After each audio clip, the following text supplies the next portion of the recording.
नमस्कार दोस्तों, मैं वासिम खलेरा और आज मैं मौजूद हूँ खरग गांव में।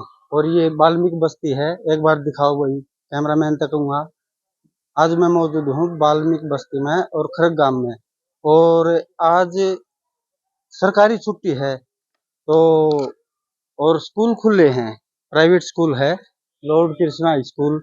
तो मास्टर जी आता बात करेंगे भाई, आज स्कूल क्यों खुला है और सरकारी छुट्टी है, वाल्मीकि जयंती है। तो भाई छुट्टी होनी चाहिए।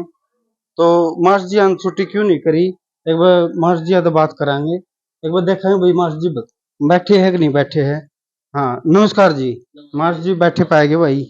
तो मास्टर जी नमस्कार। नमस्ते जी। नमस्ते तो जी आपसे एक दो सवाल पूछना चाहूँ था मैं। जी। मास्टर जी, एक तो सरकारी छुट्टी है, आज वाल्मीकि जयंती है, तो आपने छुट्टी क्यों नहीं करी?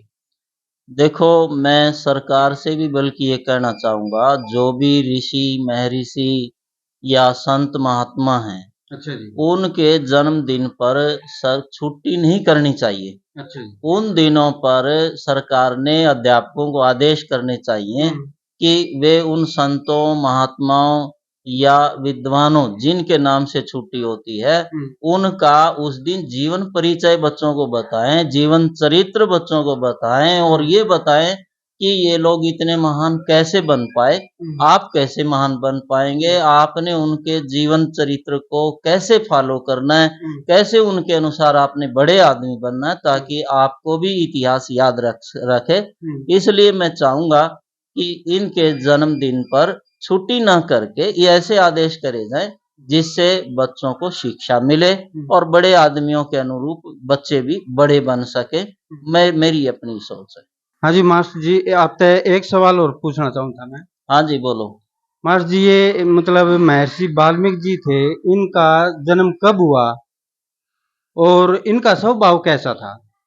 देखिए, इनके जन्म के बारे में, इनका जन्म त्रेता युग में हुआ। अच्छा जी। और ये काफी पुरानी बातें हैं। जैसे मान लिया 4 युग हैं भाई। सतयुग है, त्रेता युग है, द्वापर है, कलयुग है। अच्छा जी। कलयुग की आयु 4,32,000 वर्ष है। द्वापर युग की उम्र 8,64,000 वर्ष है और त्रेता युग की उम्र 12,96,000 वर्ष है।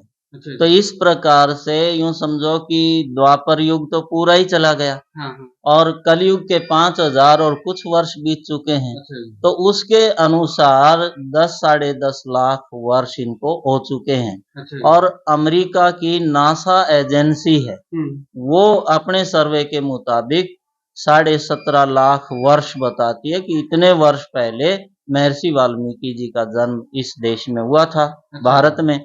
और बात जहां तक स्वभाव की है, ये बहुत ही कोमल स्वभाव के, बहुत दयालु व्यक्ति थे। जैसे मान लिया कि एक करौंच पक्षी और करौंची, अच्छा जी। उनके बारे में आपने सुना होगा कि करौंच और करौंची में से एक शिकारी ने मादा नर करौंच को मार गिराया। अच्छा जी। और उसके गिराने से जब वो करौंची छटपटाई, उसने रुदन किया, विलाप किया, तो महर्षि वाल्मीकि जी इतने उदास हुए और अचानक उनके मुंह से श्लोक निकला, मां निषाद प्रतिष्ठाम त्वम गमय शाश्वती समाह यत क्रौंच मिथुनादे कम वधि काम मोहितम। अच्छा जी। तो उससे ये सिद्ध होता है कि महर्षि जी बहुत दयालु प्रकृति के प्राणी थे और स्वभाव उनका शिक्षा देना स्वभाव रहा है।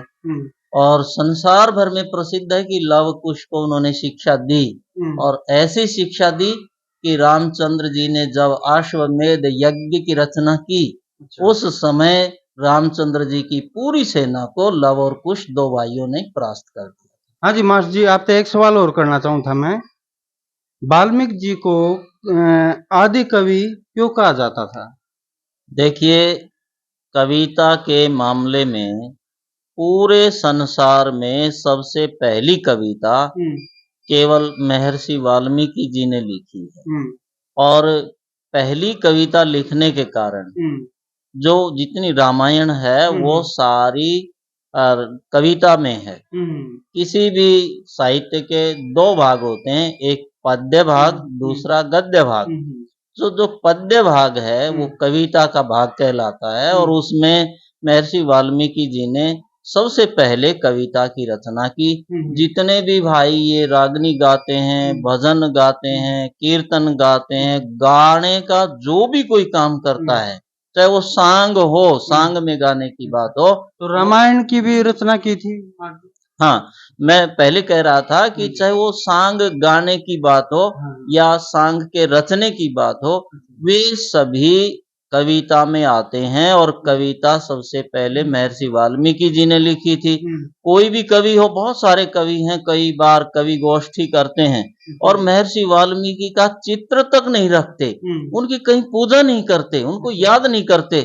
मैं उन कवियों को भी ये कहना चाहता हूँ, सबसे पहले उन्हें महर्षि वाल्मीकि जी की पूजा करनी चाहिए, और उसके बाद वे सरस्वती जी की पूजा करें या किसी और देवी या देवता की पूजा करें, लेकिन कविता के मामले में सबसे पहले महर्षि वाल्मीकि जी की पूजा करनी चाहिए।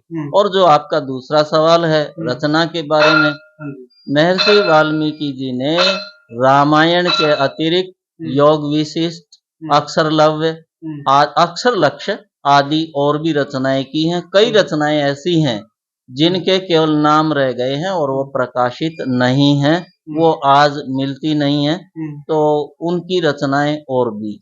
मास्टर जी, मेरा एक और सवाल है, अंतिम सवाल है भाई। आज महर्षि वाल्मीकि जी की जयंती पे मतलब लोगों को क्या प्रेरणा, क्या शिक्षा देना चाहोगे आप?